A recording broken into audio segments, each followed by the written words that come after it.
Should you consider a mini truck or a micro truck over a full-size truck? Let's talk about it.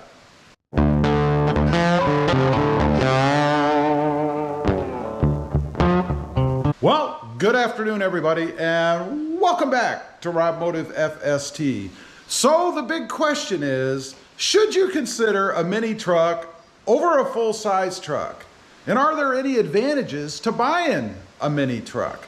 Before we get into it, make sure, if you're new, that you click that subscribe button and smash that notification bell so that you don't miss out on any upcoming videos.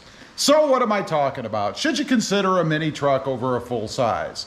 You know, I've been going back and forth on this myself because frankly, I don't really need a full-size truck. I do want a truck. And of course, I have a couple other trucks, but there are other reasons.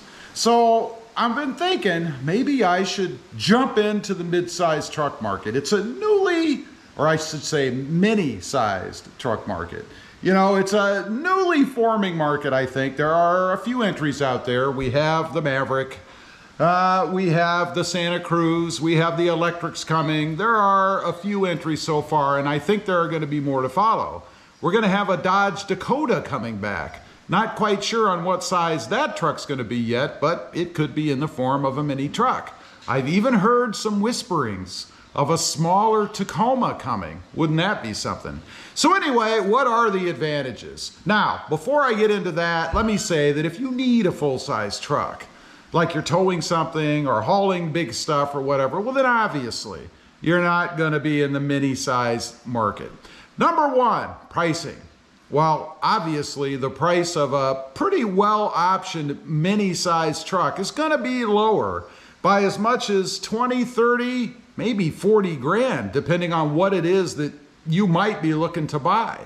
That's a lot of money for extra options, add-ons, maybe some mods and things, new wheels and tires and a lift and all that kind of stuff. You can change the truck quite a bit for $20,000 to $40,000.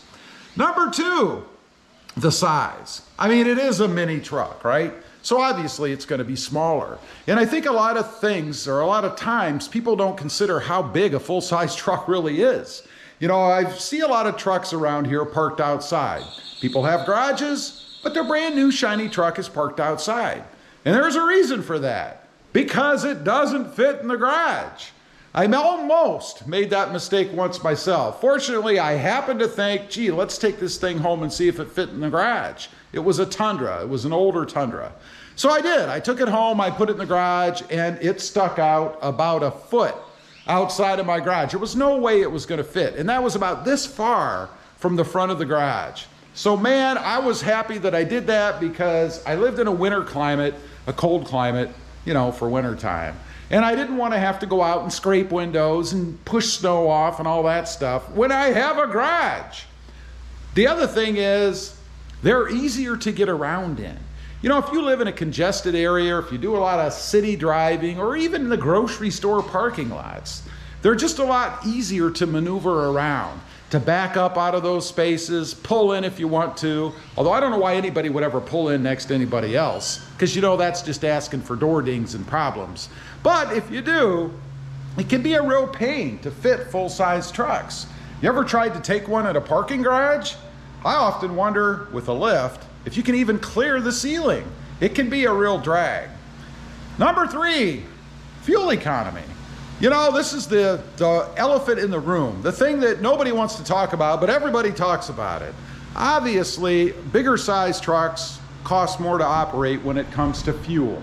It's going to cost you more at the gas station, and you're going to spend more every week or every year, however you want to calculate it, than you would if you were driving around in a mini truck. I mean, they're getting, particularly if you go with a hybrid, somewhere upwards of high 30s, maybe even 40 miles per gallon. It just kind of depends on what size truck you get and what kind of power plant you have put in it. Number four, cost to operate. It's getting loud here, so if my voice is raising, it's because we have some guy on a tractor driving down the road. I don't know why. Anyway, cost to operate, and I mean maintenance. You're gonna spend a lot more money on oil and filters and everything else that needs to be changed than you would on a mini truck, simply because they're smaller and obviously they take less fluid. The filters are cheaper, the oil's cheaper, everything is cheaper. The tires are cheaper, everything is smaller. It's all a matter of proportion, right? So it's gonna cost you more money to operate a full-size truck. Number 5, resale in uncertain times. You know, right now we've had gas prices going up. I've already seen people talking about getting out of their full-size trucks, their full-size SUVs, because it's costing them so much to fill that daily driver up. Now, what is that going to do to the value? Well, obviously, if people start dumping these full-size trucks, the value of them is going to go down. And I assume that if you have a truck, it's probably because you need one or you want one, so you're not willing to jump out of the truck market altogether. Well, that leaves the midsize and the minis. That means they're going to become more valuable while the full-size trucks go down. So you could be, in essence, losing part of your investment when you go out and dump $50,000, $60,000, $70,000 on a brand new full-size truck. Just doesn't make a lot of sense to me. The last thing that I'm going to mention is availability. I've seen this myself. While it's hard to get anything right now, there are some mid-sized trucks, and some might argue this isn't really a truck. I think it is, like the Santa Cruz. It has a bed, they're out there. You probably are going to have to get it on allocation, which, by the way, is the only way you can get the Ford Maverick right now. Ford is not taking any more orders this year for the 2022 Ford Maverick. Not until October, I believe, or August, I think, are they going to open up for 2023. So if you want one of those, you can't even get one right now. Pretty much the same for the Santa Cruz, but it does seem to me that there are more available right now than the Mavericks are. So you do have options if you're trying to put your hands on something that has a bed on the back, just to be able to haul the dirty bits on the weekends, or maybe throw a big screen TV or something in there, as opposed to heavier duty things like a truck bed full of rock, or maybe cinder blocks, you know, the stuff that real truck owners do. Anyway, I just wanted to get on, kind of pose the question, should you consider a mini truck over a full size? What do you think? I'd be curious to know. Do you really have a need for that big beast sitting out in your driveway? Leave a comment.